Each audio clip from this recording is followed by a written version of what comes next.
بسم اللہ الرحمن الرحیم۔ السلام علیکم ورحمۃ اللہ وبرکاتہ۔ آپ سن رہے ہیں اسلامک انفارمیشن چینل۔ میں ہوں سیدہ سعدیہ ہنا۔ اپنے تمام سننے والوں کے لیے اللہ سے دعا گو ہوں کہ اللہ آپ کے نصیب پر اپنے رحمتوں کی بارش کر دے، آپ کے ہر لفظ کو نکھار دے، سنوار دے، آپ کی دعاؤں کو قبول کرے، آمین ثم آمین۔ پیارے سامعین، ہم سب لوگوں نے وظیفے کو بہت آسان سمجھ لیا ہے، حالانکہ پچھلے وقتوں میں وظیفہ نہایت مشکل ہوتا تھا کسی کے لیے کرنا، کیونکہ ان دنوں میں بہت احترام کیا جاتا تھا۔ ان دنوں کا جن دنوں میں ہم یہ وظیفہ کرتے تھے، جھوٹ سے بچا جاتا تھا، غیبت سے بچا جاتا تھا۔ ان دنوں میں ہر چیز جو کہ اللہ کی نافرمانی سے جڑی ہوئی ہے اس سے پرہیز کیا جاتا تھا۔ اب لوگ سارے کام ساتھ ساتھ رکھتے ہیں، ساتھ وظیفہ بھی کرتے ہیں، اور بعد میں کہتے ہیں کہ ہمارے وظیفے نے تو کوئی اثر ہی نہیں ڈالا۔ بے شک ہر وظیفہ، چاہے وہ دھیان سے کیا جائے یا بے دھیانی میں، اللہ کا نام جب بھی لیا جائے، اللہ پاک اپنی رحمت سے ضرور جولی برتے ہیں۔ لیکن یہ اور بات ہے کہ کچھ دیر بھی ہو جاتی ہے۔ آج ایک وظیفہ آپ کو اللہ کے نام کا بتانے لگی ہوں، جو وظیفہ جیسے جیسے آپ کرتے جائیں گے، اللہ کی رحمتوں کا رنگ آپ کو لگتا جائے گا۔ یہ وہ وظیفہ ہے جو جھونپڑی سے محل کا مالک بنا دیتا ہے۔ یہ وہ وظیفہ ہے جو انسان کو غربت سے امیری میں داخل کر دیتا ہے۔ یہ وہ وظیفہ ہے جس کے بے شمار فوائد ہیں، جس کو کرنے والا انشاءاللہ ضرور بامراد ہوتا ہے۔ آج آپ کو ایک ایسا ہی وظیفہ بتانے لگی ہوں۔ اللہ کرے کہ آپ کو توفیق مل جائے اور آپ کو اللہ کی رحمت کے رنگ لگ جائے، لوگ آپ کی قسمت پر رشک کریں، لوگ آپ کے نصیب دیکھ کر یہ وظیفہ پوچھیں آپ سے کہ آپ نے کس وظیفے کے ذریعے سے اللہ کی اس قدر رحمتیں حاصل کی ہیں۔ یہ وظیفہ بہت مجرب ہے، آزمودہ ہے، میں نے خود بھی کیا ہے، میں نے بہت سی عورتوں کو بھی دیا ہے۔ جس نے پڑھا ہے، کبھی کسی نے یہ بات نہیں کی کہ اس وظیفے کے بعد بھی ہمارے حالات ویسے ہی ہیں۔ یہ وظیفہ جیسے ہی شروع کرتے ہیں، اس سے اگلے دن ہی اللہ حالات بدلنا شروع کر دیتا ہے۔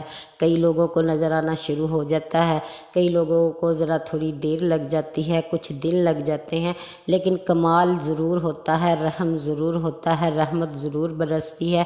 یہ میرا آپ سے وعدہ ہے۔ بس وظیفہ بہت یقین، پیار، محبت اور پورے احترام سے کیجیے گا۔ آپ نے کرنا کیا ہے کہ جن دنوں یہ وظیفہ کرنا ہے، ان دنوں ہر طرح کے غلط کام سے پرہیز کرنا ہے۔ جھوٹ، غیبت جیسی برائیاں اپنے اندر سے نکال دینی ہے۔ کسی کے لیے کچھ برا نہیں سوچنا، ہر ایک کو دعا دینی ہے، اور اس کا دعا آپ کسی کو دیں گے، اس کے ذریعے سے بھی اللہ آپ پر رحمت کرے گا۔ آپ نے کرنا کیا ہے، آپ نے رمضان میں اس وظیفے کو کرنا ہے۔ 11 دن کا وظیفہ ہے، جیسا کہ کل بھی ایک وظیفہ بتایا تھا، وہ بھی بہت مجرب ہے، وہ بھی 11 دن کا ہے، یہ بھی 11 دن کا ہے۔ لیکن اس وظیفے کی خاص بات یہ ہے کہ اس کو عصر کے بعد کرنا ہے۔ آپ نے عصر کے بعد جب نماز پڑھ لینی ہے تو اس کے بعد یہ وظیفہ شروع کر دینا ہے۔ اول و آخر درود پاک پڑھنا ہے۔ درود پاک پڑھنے کے بعد آپ نے 1100 بار اللہ الصمد، اللہ الصمد، کس قدر خوبصورت نام ہے اللہ الصمد، کہ اللہ بے نیاز ہے، بے پرواہ ہے، لیکن اپنے بندوں سے بے پرواہ نہیں، ان کی خبر گیری کرتا ہے، ان پر نظر رکھتا ہے، ان کو جانتا ہے، انہیں پہچانتا ہے، اسے بتانے کی کچھ ضرورت نہیں، وہ سب معاملات کو دیکھ رہا ہے، رحمت بھی کرتا ہے۔ اللہ کو ساتھ ساتھ ندا دینی ہے، آواز دینی ہے، پکارنا ہے کہ اللہ تیری دی توفیق کے ساتھ تیری بارگاہ میں بیٹھی ہوں، تیرے سوا مجھے کوئی سننے والا نہیں اور تجھ جیسا کوئی سنتا بھی نہیں۔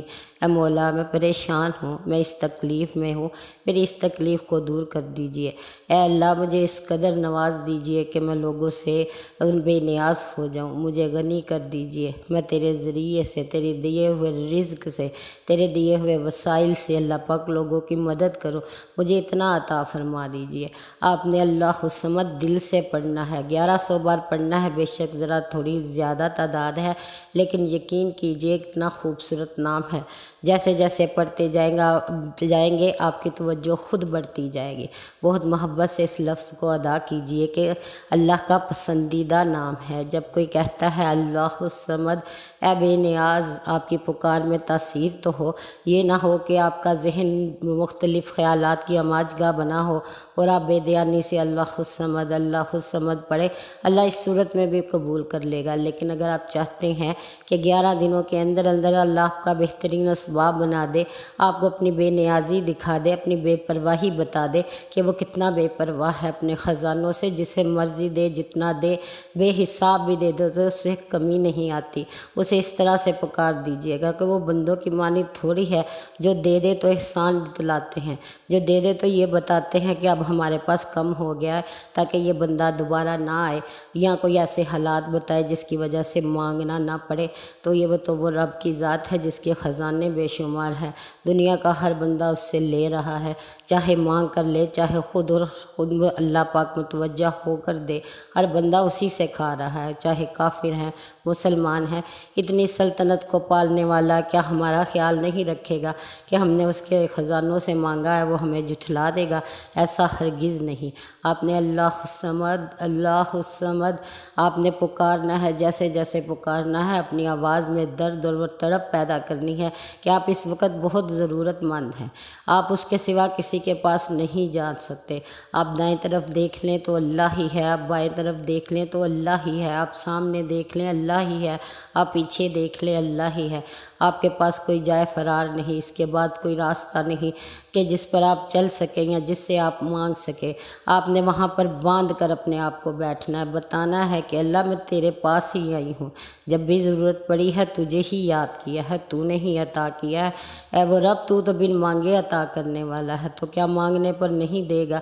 میری پھیلی جھولی کو دیکھ اللہ پاک، تو مانگنے والوں سے حیا کرتا ہے۔ رب میں تجھ سے مانگ رہی ہوں، آپ رمضان کے مہینے میں عقیدت سے مانگیے، آپ یقین کیجئے کہ رمضان میں ہی عید تک آپ کی عید ہو جائے گی، اور ایسی عید ہوگی کہ انشاءاللہ آپ لوگوں کو عیدی بھی دیں گے، آپ بانٹیں گے، اللہ کا بہت کرم ہوگا۔